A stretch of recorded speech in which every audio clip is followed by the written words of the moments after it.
Okay, what's up, drinking comrades, and welcome back to another episode of the Beverage Clique Podcast dedicated to the discussion surrounding beverages with an Asian perspective. I'm your resident host, Sean O, co-founder of the Beverage Clique Academy with our HQ in Singapore. Now, this episode takes us to the trending private members club, 67 Pall Mall. But before we enter our interview, this month's flashcard question is actually spirits related. And the answer will be revealed towards the end of the episode, like always, right? So the question is, pot stills are commonly made from what kind of metal? Okay, pot stills are most commonly made with what kind of metal? Now, remember to stay tuned for the answer at the end of the podcast. And let's start our interview proper. So we are kind of in for a treat today with this month's featured guest, Mr. Richard Hemming, MW, on our show. Now, he's the head of wine Asia for 67 Pall Mall. And as his post nominal suggests, he's a master of wine. Currently, at the time of this recording, there are only 419 master of wines based in 30 countries all around the world with that credential. And that credential is also widely seen as the pinnacle of wine accolades. So, hey, Richard, thanks for being on the show. My pleasure. It's good seeing you again. It's kind of like deja vu because this is like the second time coming. We've been doing this. We did this previously with 67 TV. Yes, exactly. That was before the club opened, so we actually filmed just over there. Yes. At the top of Ion. Uh-huh. And we were discussing how to describe wine with Asian flavors, I believe. Yes, good memory. And that particular episode, was it the first time you trying, was it jackfruit? Yeah, exactly. And I quite like jackfruit, you know. Uh-huh. Definitely more than durian. I think my durian tolerance is still very low. Okay. Have you tried it again after that? Yeah, actually. Uh-huh. I always try and taste different flavors whenever I can, especially if it's something I'm not familiar with, because, you know, it's just good for your professional experience to be able to refer to different flavors. Yeah, I agree. Well, again, thank you for being on the show today. And, you know, considering you're a master of wine, I figured that it would be good for you to provide some advice for aspiring master of wines like myself. For listeners who are also aspiring to take on that route. So perhaps you could share a little bit more about your wine journey and your current capacity with 67 Pall Mall. Maybe we'll start with how you started with your wine journey. Sure. Mm-hmm. I didn't really have any understanding of wine until I took a job with a retailer in the UK. So I went to university in Leeds and I saw a job advertised in the student newspaper for a chain called Majestic Wine, who had a reputation at the time for being the best training ground for wine professionals. I didn't realize that. All I saw was job in wine shop and thought, I think I could probably do that.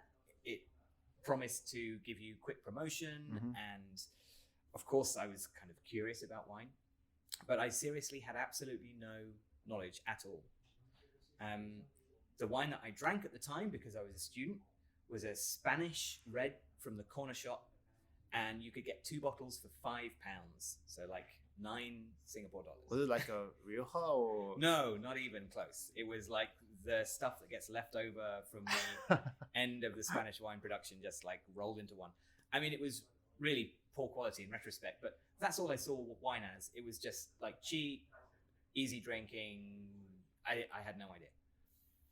When I started with Majestic, I was taught WSET classes. I stayed with them for 6 years, and by the end of it, I had passed the diploma.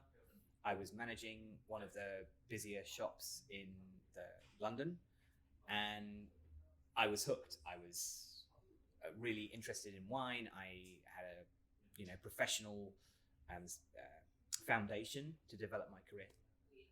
So that's how I got started. And then if I go on to what led me to the MW, after I left Majestic, I started working as a freelancer in communication. So I was writing for Jancis Robinson's website. I was tutoring, I was hosting masterclasses, And some of my colleagues at the time, and I would have been around 30, 31 years old, some of my colleagues were talking about taking the Master of Wine, and I had never even considered it. But I realized that if I wanted to be taken seriously in a freelance career, then I had to be at the highest level I could achieve. Yeah. So I enrolled thinking, at the very least, this will be an interesting journey. And actually, to be fair, one of the reasons why I wanted to enroll in the course was I was writing for Jancis, as I said. I needed to have some kind of long topic, kind of project that I could write about every month. So I started a diary of being a Master of Wine student. And that lasted for 7 years in the end, because it took me that long to pass. But that was a really useful way for me to record my experiences, and also to keep myself motivated, because I knew that I had to keep this article every month, describing what was doing, describing my progress. Right. And so in the end, in 2015, I passed the Master of Wine. And there's a lot more to say about that, but that's the outline. Oh, wow. Well, that's quite a journey. I mean, and it took you 7 years, was it? Yeah, it is possible in theory to pass in 3 years. Most candidates take at least 4, and it's not unusual to take 5, 6, 7, or even longer. Yeah, yeah. Any idea what's the current record? Well, I mean, there's now a system in place to prevent people from taking too long, because what we found is that some candidates just would end up lost in the system, you know, and for whatever reason they weren't passing. And really, it's kinder to tell people like that, you really should probably take a step back, figure out what's going wrong. But I know that there were people who had been trying for 10 years. Yeah. Back then, when you were in the system, was the diploma a requirement? Not a requirement. And in fact, strictly speaking, still not a requirement. Oh, really? Yeah, we would accept the equivalent. So it's quite usual, for example, for European winemakers who've been to like Bordeaux or Montpellier or Geisenheim to have a 3-year winemaking degree, but no diploma. In fact, probably no WSET at all. Huh. And we wouldn't decline those people just because they hadn't done WSET. They would have to prove that they did have the requisite knowledge level. Yeah. But it's not an absolute requirement. Having said that, it is definitely the best preparation. Right. Okay. Yeah, because I'm a diploma graduate, and I had a couple of my course mates. They weren't really bumped out from the program, from MW program, but they were told to at least get a diploma first before ever coming back to attempt again. So I always had this impression that you need a diploma. Well, that was one reason why I decided to take it. I'm just again aspiring to be like you. I want to grow up and just be like you. What kind of attributes do you think innately as a person, or as a wine student, that you need to be to achieve a Master of Wine degree? Well, I would say 2 things for that. The first is you do not need a natural aptitude for tasting. I don't think Masters of Wine have a particular talent or any kind of ingrained skill or ability to taste. I think it is all 100% learned. And often the assumption is that we must be super tasters or something like that. Absolutely not. The other part of it really is that I think there is only one quality that is required, and that is a real, genuine desire to get the qualification to become a Master of Wine.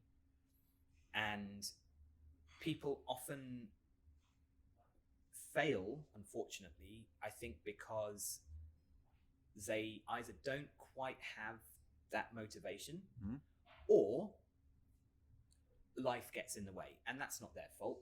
People have jobs, they have families. Yeah.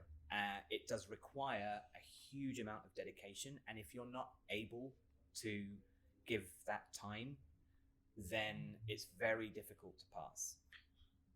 Did you make any kind of sacrifices like that during your studies? I figured you probably made many, but anything significant?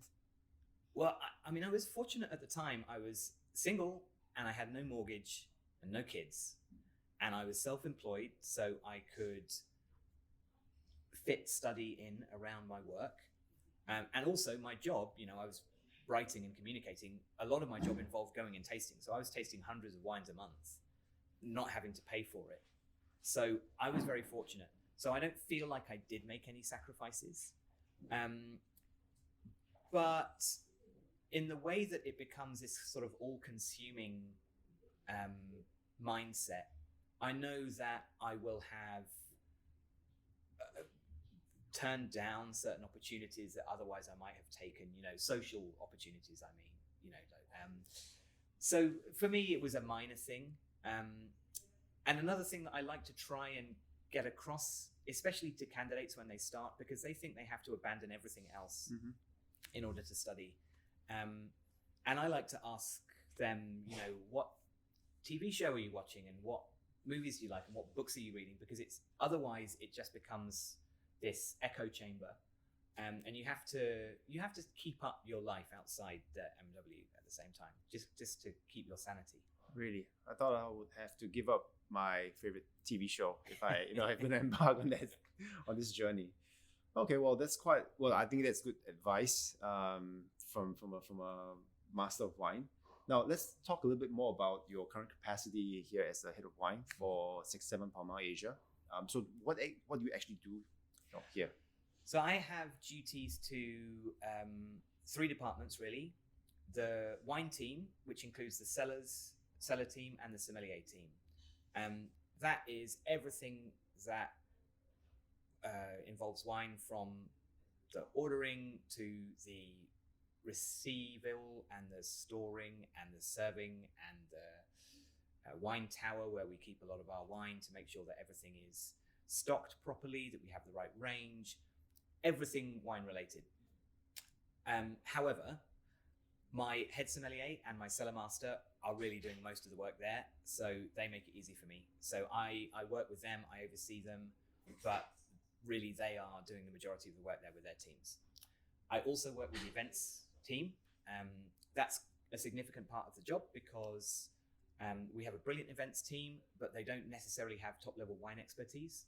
So when we're trying to arrange events that involve very demanding wine requirements, it might be wines that need to be decanted or served at a certain temperature and served in the correct glassware and all that kind of thing, I would advise them on that.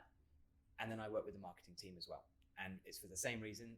Marketing team are great, but they don't necessarily have the wine knowledge that might be necessary. So I feed into those departments. I see. And just jumping a gun here, but in terms of events, 67 Pall Mall would also be running, besides some wine, I assume, other kind of drinks events? Yeah. We have started a few spirits events. We've done a rum event and we're planning a cognac event. And because whiskey is such a big deal, we will definitely be doing some whiskey tastings. We are open to anything really. We have done cocktail events in London. We have done sake events in London. So anything really that's related to the world of drinks is an option. However, we always say that wine is the center of what we do, and that will always be the majority of what we offer. Yeah, so I would assume that the reception for wine would be a lot better, I suppose. Yeah, members join because we have got a wine proposition that we would say is not really rivaled quite to the level that we can deliver it. There are other great wine bars and wine clubs in Singapore and around the world, and we love those places too, and we work closely with them, and we don't feel like we're their competition, but we really think that there's nowhere else where you can get the glassware, the expertise, the atmosphere, all in one place, and that's what we try and deliver. And so that's why wine is always going to be the priority. Yeah, well, I can affirm that because I'm a member here as well. So, and what actually got me to being a member was when I visited the London club, and I thought it was magnificent. It was great. So, but clearly there is slight variances, between the London one and the Singapore one. Is there any unique differences that you know of, or any selling points? Well, in terms of the core proposition, it's the same, and that's actually quite important. We have 5,000 wines by the bottle, 1,000 of those available by the glass. We have a full all-day dining menu. We have Zalto glassware throughout. Those are the things that people join 67 Pall Mall for. On top of that, and this is a really important factor, our wine prices are around half what you would expect us to pay in a restaurant. So that's the core thing, and that will always be the core part of every club around the world. Here in Singapore, we have a much bigger spirits selection available. So we have an additional floor, which is dedicated to spirits. You can get wine there too, of course, because we'll always allow that. But we have a selection of around 300 whiskies, I think, as well as rums, cognacs, gins, etc. Cocktails available as well. You're aware that we have a terrace upstairs where it's al fresco dining, so a bit more casual. The London club doesn't have that.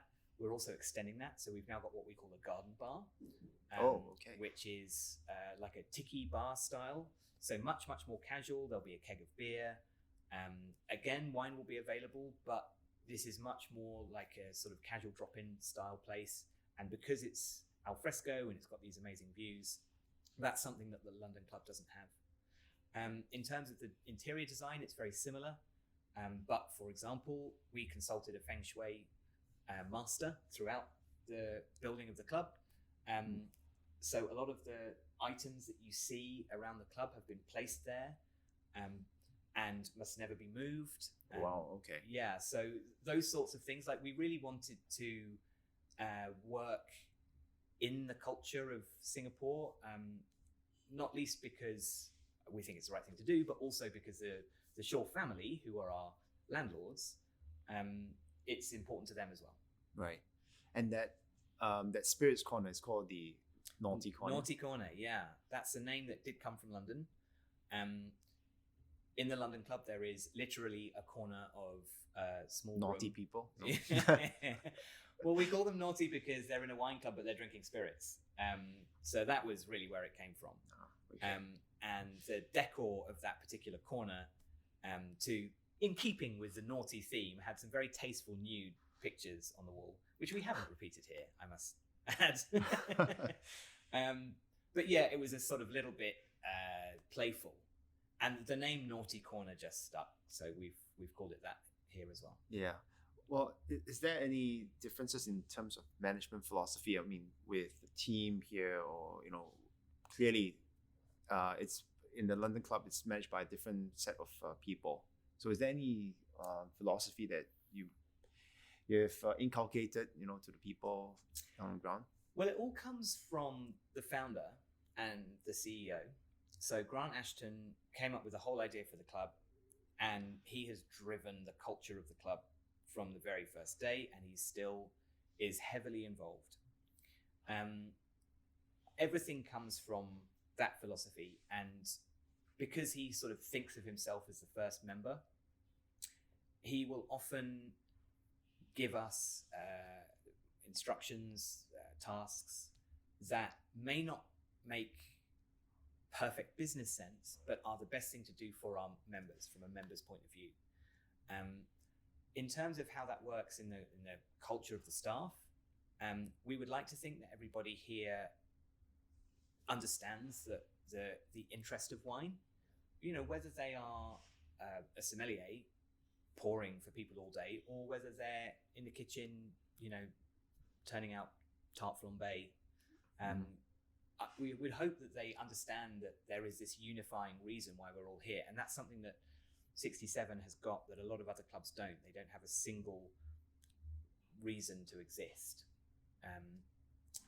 So, is there any difference in the staff culture?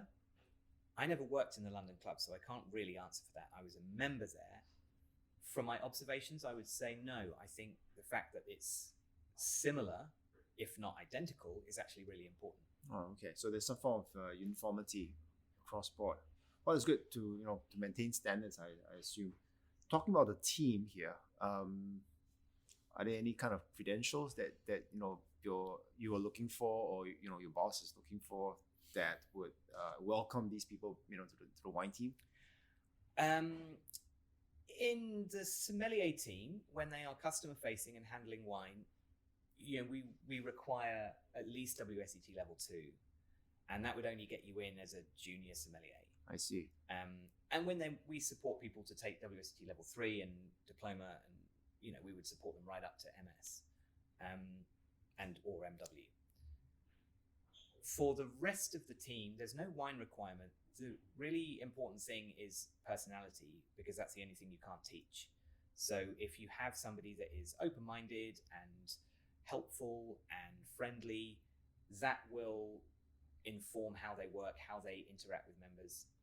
They might be the most knowledgeable, intelligent person in the world, but if they don't come across as hospitable, exactly, then it wouldn't work out. I see. Well, that's good to know. So the prerequisite is still being service at the end of the day. Yeah, of course. We are a members club. We're not a standard restaurant where you might only come in once a year. We want members to come in regularly. We have some members who are coming in 3, 4, 5 times a week, and we want to get to know them. We want them to know us. We want them to be, part of the club. And that is, the way to do that is to make them feel welcome, to understand them, to recognize them, to know their names, to know their interests. Mm-hmm. And so having the staff to do that is obviously vital. Right. So in that case, if, and back to credentials again, if they were to, upgrade themselves from a level 2 to a level 3, or even a level 3 to a diploma, would that garner a promotion? I mean, not immediately. Yeah. But yes, it's an important part of it. We, for example, we ran the Court of Master Sommelier courses here, and the members of the team who took those exams, whether it was the advanced or the introductory, are now on a progression to become promoted, and to have opportunities to take further exams so that they can further get promotion. Mm-hmm. And so we definitely encourage staff to take that journey. Yeah, well, congratulations on running that the exam, because the last time I remembered that exam being run was like easily at least 10 years ago, because I was part of that batch. Right. And we were the only, it was the only one run in Singapore. Yeah. So it was good memories, and I'm glad that more and more people are actually getting that credential.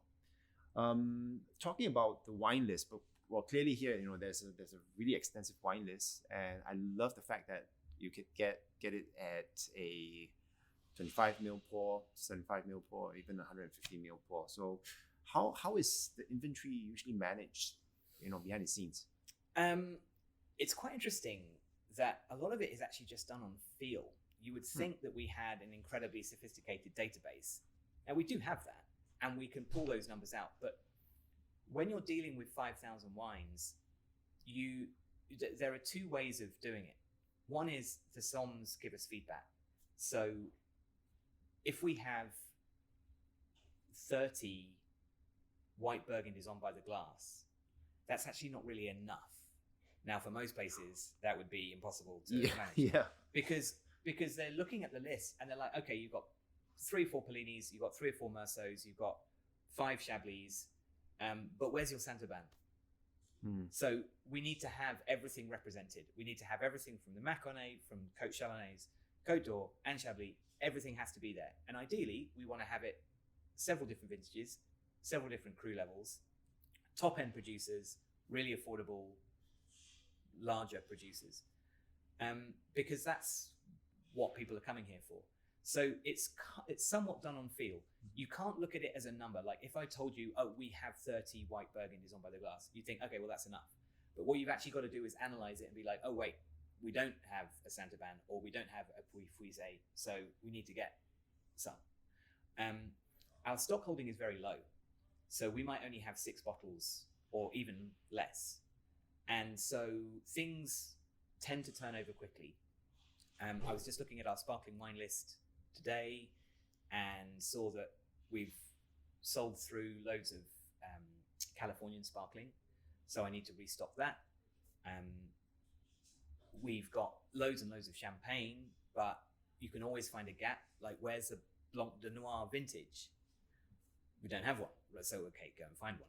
There's actually a really good one from the UK that we're having. Really? Yeah. So it's a lot done on feel. And then on the other hand, we do have quite sophisticated systems. We have a bespoke system that runs our iPad and can tell us a lot about what's selling, what stock levels we have, the price we bought it at last, current market price, what's the difference, all those sorts of things. And that's something that we're going to be working on more in future.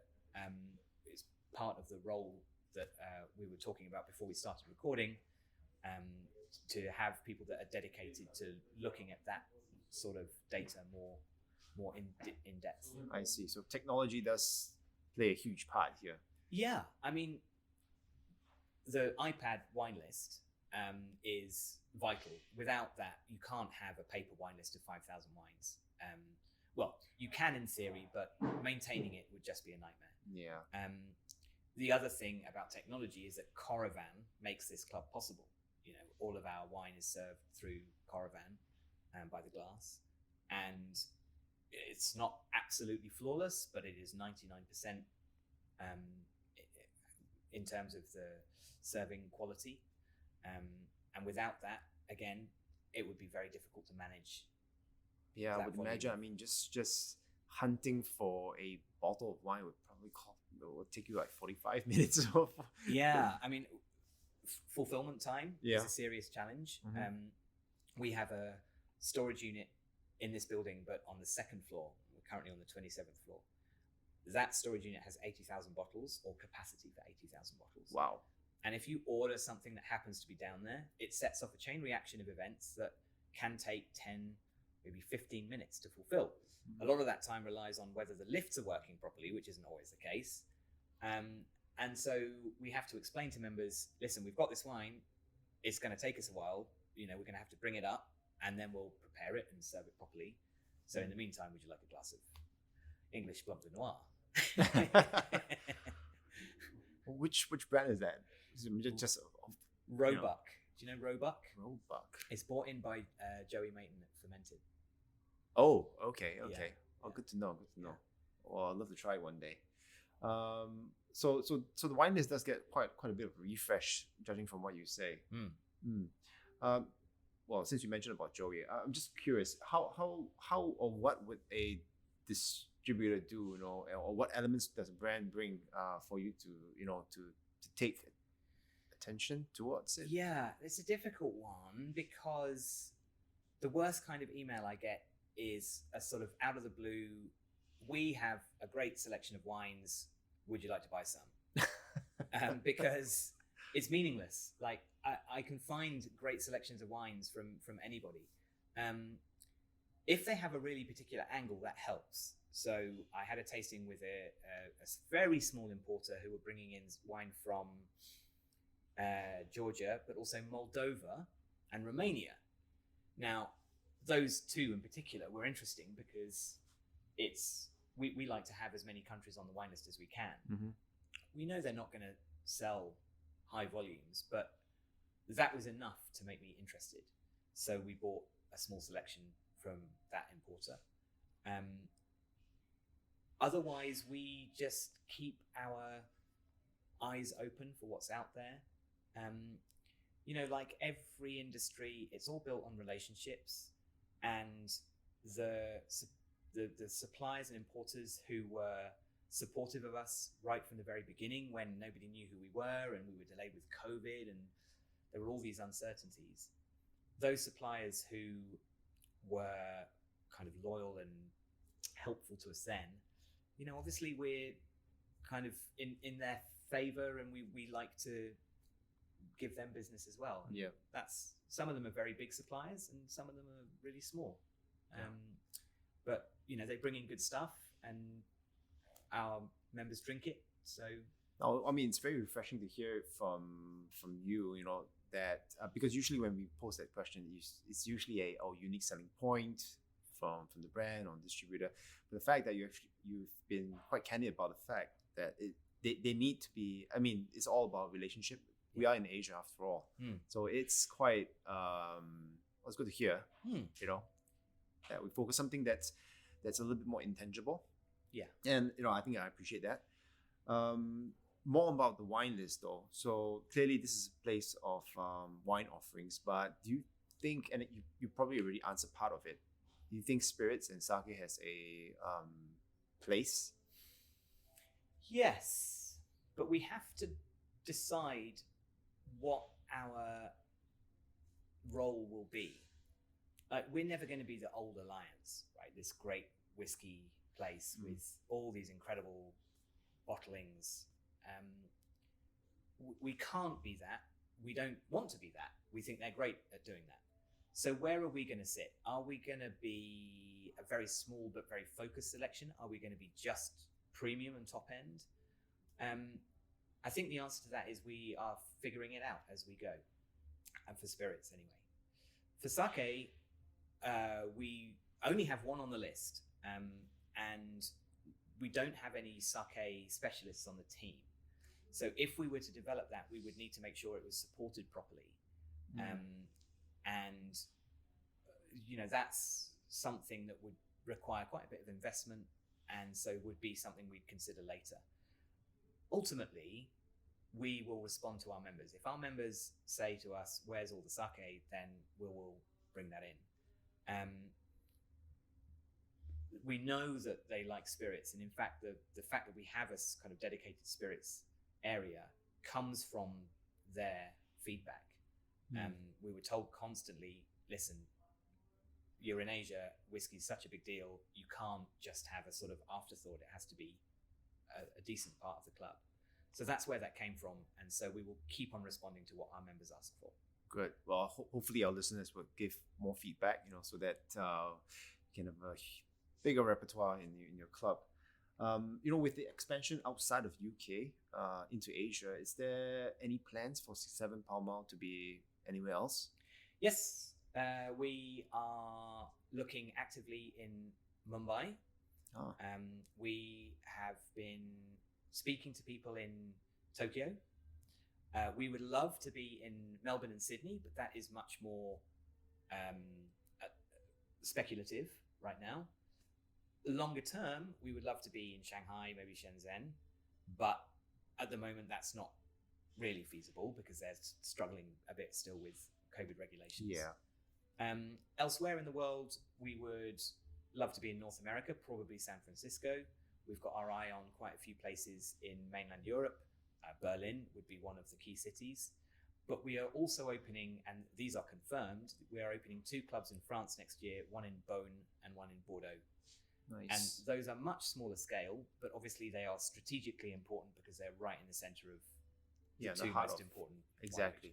And members will be able to visit them freely, I suppose. Exactly. Membership is reciprocal. So any London member or any Singapore member can go to any of the clubs. Plus we have the club in Verbier, Switzerland, which, is a smaller scale club as well, but, caters to our members who go skiing anyway. And therefore, hopefully, will frequent the club. Okay, well, I think that's it's quite informative, and I'm glad to be a member of the club. I hope to be back really soon. I think with that, we're going to wrap up today's episode. Again, thank you for your time. And before we wrap up, just a quick shout out to our listeners that the schedules for the courses are all up on the website. So please do check it out. It runs monthly. And lastly, before we end the podcast episode, the answer to the Spirits flashcard question. Can I guess? Yes, please. See if I can remember this from my WSET level 4 when you had to do spirits as well. Copper. Copper, exactly. Thank you very much. And well, that was the easy one. But thank you for that. And finally, if you would like to hear more drinks content, please do like and subscribe to the channel. I look forward to seeing all of you, maybe Richard again sometime in the future. And remember, a drink always tastes better when a company clicks. Cheers. Thank you.